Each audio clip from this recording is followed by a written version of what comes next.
12.000 anak dapat makan siang bergizi. Nah, kemudian kita juga punya pemikiran untuk membantu itu, kita bikin buat sarapan.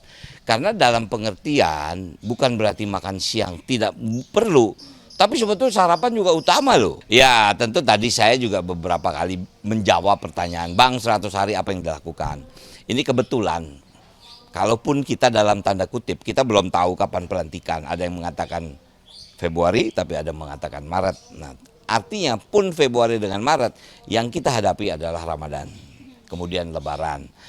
Pengalaman saya menjadi gubernur di sebuah provinsi Banten, Ramadan dan Lebaran ini sangat spesifik Mbak persiapannya. Harus fokus, nggak bisa bercanda. Bayangin, dulu saya ngurusin penyeberangan Merak, Bakahuni. Itu nggak mudah Mbak, itu sebulan sebelum kita sudah. Nah sekarang ini pelantikan Jakarta ini yang kita hadapi adalah Ramadan dan kemudian Lebaran. Pengalaman dari tahun ke tahun pasti terjadi pulang kampung. Pulang kampung kalau dari pengalaman data yang saya baca hampir 7 juta orang. Nah kemudian Jakarta juga memberikan angkutan gratis.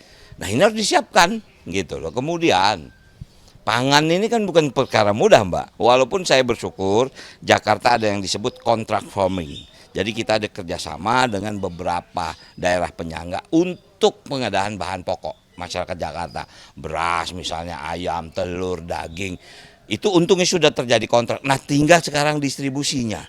Nggak mudah Mbak, sangat tidak mudah. Walaupun stoknya ada, tapi kapan kita mulai delivery? Inilah keputusan dari seorang pimpinan definitif. Bukan berarti PJ tidak mempunyai wewenang itu, tapi kalau yang namanya definitif dia bisa melakukan apa saja yang mungkin keluar dari kesepakatan. Misalnya, maaf mudah-mudahan tidak terjadi banjir besar. Begitu banjir besar, anggaran darurat harus keluar. Itu tidak ada di dalam kesepakatan dalam bulan itu, tapi pasti ada pos-pos untuk dana darurat itu. Nah seperti itu harus mempunyai keberanian seorang pimpinan daerah. Kalau tidak, wow, jangan dipikir jadi gubernur atau jadi wali kota. Pimpinan daerah itu mudah terlihatnya saja, tapi pekerjaan ini tidak mudah. Punya komitmen, punya situasi, dan punya kesepakatan yang mungkin tidak menjadi. Makanya kalau Mas Pram bilang, saya siap untuk menjadi gubernur yang tidak populer. Seperti itu kira-kira gitu. Tadi menyinggung soal pangan, berarti ini kan yang lagi ramai kan Bang Dul ada soal MBG. Ini bagaimana nanti dukungan dari Wakil Gubernur khususnya dari Bang Dul? Ya kalau MBG itu kan program pusat, makan bergizi gratis kan. Nah kita memang sudah menganggarkan untuk sarapan. Jadi kita berbarengan itu mendukung pemerintah pusat soalnya kan. Alhamdulillah Jakarta mungkin yang terbaca secara data hampir 12.000 anak dapat makan siang bergizi. Nah kemudian kita juga punya pemikiran untuk membantu itu, kita bikin buat sarapan. Karena dalam pengertian bukan berarti makan siang tidak perlu, tapi sebetulnya sarapan juga utama loh. Banyak anak-anak yang nggak sempat sarapan dari rumah, atau sarapannya mungkin maaf dia roti atau sambil ya tidak menjadi serius. Nah kita mempunyai program untuk membackup program pemerintah pusat, yaitu dengan sarapan gratis itu gitu. Bang Dul, terakhir nih kan Bang Dul dikenal banget sangat akrab sekali sama masyarakat Jakarta nih. Iya deket banget katanya menggambarkan Jakarta. Pesannya untuk masyarakat Jakarta hari ini akan menjadi saksi Bang Dul ditetapkan oleh KPU. Oke, saya pertama-tama sama Mas Pram sebagai gubernur dan wakil mengucapkan terima kasih kepada semua masyarakat Jakarta, apapun sukunya. Saya tidak bicara tentang suku, Jakarta adalah kosmopolitan, di semua kita ada. Artinya mari kita bangun Jakarta bersama-sama. Sekarang sudah selesai pertempuran, hari ini penetapan, artinya gubernur dan wakil gubernur dipilih dan sudah dilantik untuk menjadi pimpinan masyarakat Jakarta semua. Jadi sekali lagi saya ucapkan terima kasih kepada masyarakat Jakarta. Mari kita kerja sama-sama. Tanpa bantuan Anda sulit bagi kita untuk mendistribusikan program yang memang sudah kita susun. Itu saja. Ya tentu tadi saya juga beberapa kali menjawab pertanyaan, Bang 100 hari apa yang dilakukan.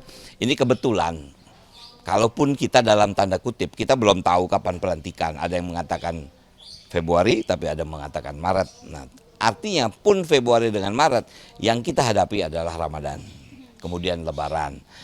Pengalaman saya menjadi gubernur di sebuah provinsi Banten, Ramadan dan Lebaran ini sangat spesifik Mbak persiapannya. Harus fokus, nggak bisa bercanda. Bayangin, dulu saya ngurusin penyeberangan Merak, Bakahuni. itu nggak mudah Mbak. Itu sebulan sebelum kita sudah. Nah sekarang ini pelantikan Jakarta ini yang kita hadapi adalah Ramadan dan kemudian Lebaran. Pengalaman dari tahun ke tahun pasti terjadi pulang kampung. Pulang kampung kalau dari pengalaman data yang saya baca hampir 7 juta orang. Nah kemudian Jakarta juga memberikan angkutan gratis. Nah ini harus disiapkan gitu loh. Kemudian pangan ini kan bukan perkara mudah Mbak. Walaupun saya bersyukur Jakarta ada yang disebut contract farming. Jadi kita ada kerjasama dengan beberapa daerah penyangga untuk pengadaan bahan pokok masyarakat Jakarta. Beras misalnya, ayam, telur, daging. Itu untungnya sudah terjadi kontrak. Nah tinggal sekarang distribusinya. Nggak mudah Mbak, sangat tidak mudah walaupun stoknya ada. Tapi kapan kita mulai delivery? Inilah keputusan dari seorang pimpinan definitif. Bukan berarti PJ tidak mempunyai wewenang itu. Tapi kalau yang namanya definitif, dia bisa melakukan apa saja. Yang mungkin keluar dari kesepakatan. Misalnya, maaf mudah-mudahan tidak terjadi banjir besar. Begitu banjir besar, anggaran darurat harus keluar. Itu tidak ada di dalam kesepakatan dalam bulan itu. Tapi pasti ada pos-pos untuk dana darurat itu. Nah seperti itu harus mempunyai keberanian seorang pimpinan daerah. Kalau tidak, wow, jangan dipikir jadi gubernur atau jadi wali kota. Pimpinan daerah itu mudah. Mudah terlihatnya saja, tapi pekerjaan ini tidak mudah. Punya komitmen, punya situasi, dan punya kesepakatan yang mungkin tidak menjadi. Makanya kalau Mas Pram bilang, saya siap untuk menjadi gubernur yang tidak populer. Seperti itu kira-kira gitu. Tadi menyinggung soal pangan, berarti ini kan yang lagi rame kan Bang Dul ada soal MBG. Ini bagaimana nanti dukungan dari Wakil Gubernur khususnya dari Bang Dul? Ya kalau MBG itu kan program pusat, makan bergizi gratis kan. Nah kita memang sudah menganggarkan untuk sarapan. Jadi kita berbarengan itu mendukung pemerintah pusat soalnya kan. Alhamdulillah Jakarta mungkin yang terbaca secara data hampir 12.000 anak dapat makan siang bergizi. Nah kemudian kita juga punya pemikiran untuk membantu itu kita bikin buat sarapan. Karena dalam pengertian bukan berarti makan siang tidak perlu. Tapi sebetulnya sarapan juga utama loh. Banyak anak-anak yang nggak sempat sarapan dari rumah. Atau sarapannya mungkin maaf, dia roti. Atau sambil ya tidak menjadi serius. Nah kita mempunyai program untuk membackup program pemerintah pusat yaitu dengan sarapan gratis itu gitu. Terakhir nih kan Bang Dul dikenal banget sangat akrab sekali sama masyarakat Jakarta nih. Iya deket banget katanya menggambarkan Jakarta. Pesannya untuk masyarakat Jakarta hari ini akan menjadi saksi Bang Dul ditetapkan oleh KPU. Oke, saya pertama-tama sama Mas Pram sebagai gubernur dan wakil ngucapin terima kasih kepada semua masyarakat Jakarta apapun sukunya. Saya tidak bicara tentang suku. Jakarta adalah kosmopolitan di semua kita ada. Artinya mari kita bangun Jakarta bersama-sama. Sekarang sudah selesai pertempuran, hari ini penetapan artinya gubernur dan wakil gubernur dipilih dan sudah dilantik untuk menjadi pimpinan masyarakat Jakarta semua. Jadi sekali lagi saya ucapkan terima kasih kepada masyarakat Jakarta. Mari kita kerja sama-sama. Tanpa bantuan Anda sulit bagi kita untuk mendistribusikan program yang memang sudah kita susun. Itu saja. Baik.